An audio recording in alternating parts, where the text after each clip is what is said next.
Hello दोस्तों, आज हम क्लास 8 इंग्लिश की किताब हनीड्यू के चैप्टर टू द सुनामी की फुल एक्सप्लेनेशन करेंगे। ये एक बहुत हाई इमोशनल और इंफॉर्मेटिव कहानी है जो 2004 में आई इंडियन ओशन सुनामी पर बेस्ड है। इसमें हमें अलग अलग लोगों की कहानियां सुनने को मिलती है जो सुनामी के वक्त अलग सिचुएशंस में ये चैप्टर हमें नेचुरल डिजास्टर्स के डेंजर्स, इंसानी हिम्मत और सर्वाइवल की इम्पोर्टेंस सिखाता है।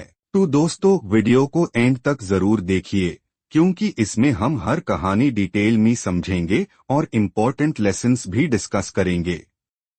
चलिए शुरू करते हैं। इग्नेशियस की कहानी। सबसे पहले हम बात करते हैं इग्नेशियस की कहानी की। इग्नेशियस एक बिजनेसमैन था जो अंडमान निकोबार आइलैंड्स में रहता था। 26 दिसंबर 2004 को सुबह सुबह उसने अपने टीवी पर अर्थक्वेक आने की न्यूज देखी। उसको समझ नहीं आया कि सुनामी आने वाली है, लेकिन एक अजीब सी इंट्यूशन महसूस हुई कि उसको अपने परिवार को जगना चाहिए। फिर क्या होता है, जब उसने अपनी पत्नी को जगाया तब वो किचन में मछली सुखाने का काम कर रही थी। बच्चों को भी जगाया, लेकिन तब तक जमीन जोर से हिलने लगी थी। लोग डर के मारे भागने लगे, लेकिन सुनामी की लहरों ने उसके 4 बच्चों, पत्नी और फादर इन लॉ को बहा दिया। सिर्फ इग्नेशियस और उसके 2 बच्चों की जान बची जो तिन्ने के छत पर चढ़ गए थे। दोस्तों, ये कहानी हमें सिखाती है कि सुनामी के वक्त समय पर एक्शन लेना कितना जरूरी होता है।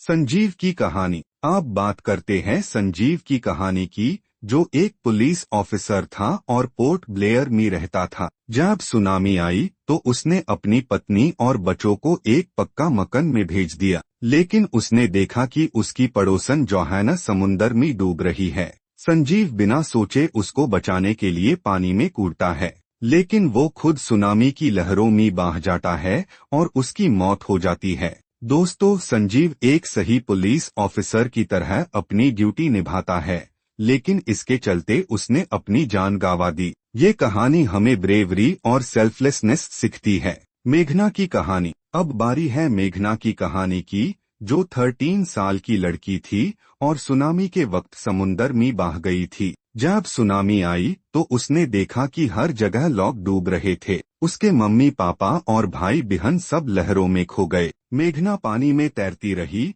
और एक लकड़ी का टुकड़ा पकड़ लिया। 2 दिन तक बिना कुछ खाए पिए समुंदर में तैरती रही। हेलीकॉप्टर्स भी उड़ते रहे, लेकिन किसी ने उसको देखा नहीं। आखिरकार एक लहर ने उसे किनारे पे पहुंचा दिया और वो जिंदा बच गई। दोस्तों, ये कहानी हमें हिम्मत और सर्वाइवल इंस्टिंक्ट्स की ताकत सिखाती है। अल्मास की कहानी। अब चलिए अल्मास की कहानी समझते हैं, जो अंडमान में रहती थी और सिर्फ 10 साल की थी। जब अर्थक्वेक आया तो उसके पापा ने सबको जगाया। सभी लोग समुंदर के किनारे भागने लगे, लेकिन अल्मास के दादा दादी गिरे और उन्हें सुनामी ले गई। उसके मम्मी पापा भी डूब गए। अल्मास ने एक वुडन डोर को पकड़ लिया और किसी तरह भाग गई। उसको हॉस्पिटल ले जाया गया, लेकिन वो शॉक में थी और किसी से बात नहीं कर रही थी। दोस्तों, ये कहानी सुनामी के इमोशनल इम्पैक्ट और साइकोलॉजिकल ट्रॉमा को दिखाती है। The story of Tilly Smith, a tsunami survivor. अब हम बात करते हैं टिली स्मिथ की, जो 10 साल की ब्रिटिश लड़की थी और थाईलैंड के खाओ लक बीच पर छुट्टी मनाने गई थी। 26 दिसंबर को जब वो बीच पर थी, उसने देखा कि समुंदर का पानी पीछे जा रहा है और बबल्स और फोम दिख रही है। उसको याद आया कि उसकी ज्योग्राफी क्लास में मिस रॉबिन्सन ने सुनामी के वार्निंग साइंस बताए थे। उसने तुरंत अपनी मम्मी को बताया, लेकिन मम्मी को पहले यकीन नहीं आया।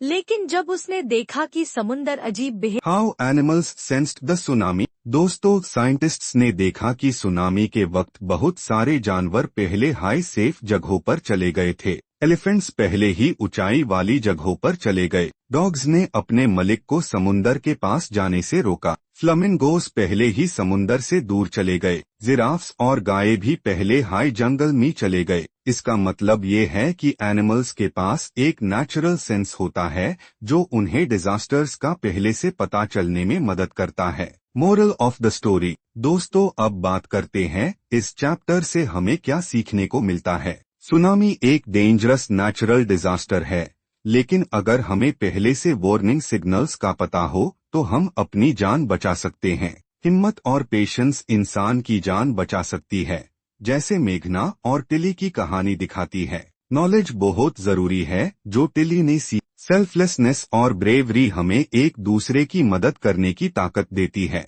एनिमल्स के पास एक नेचुरल सेंस होता है जो उन्हें डिजास्टर्स का पहले से पता चलने में मदद करता है।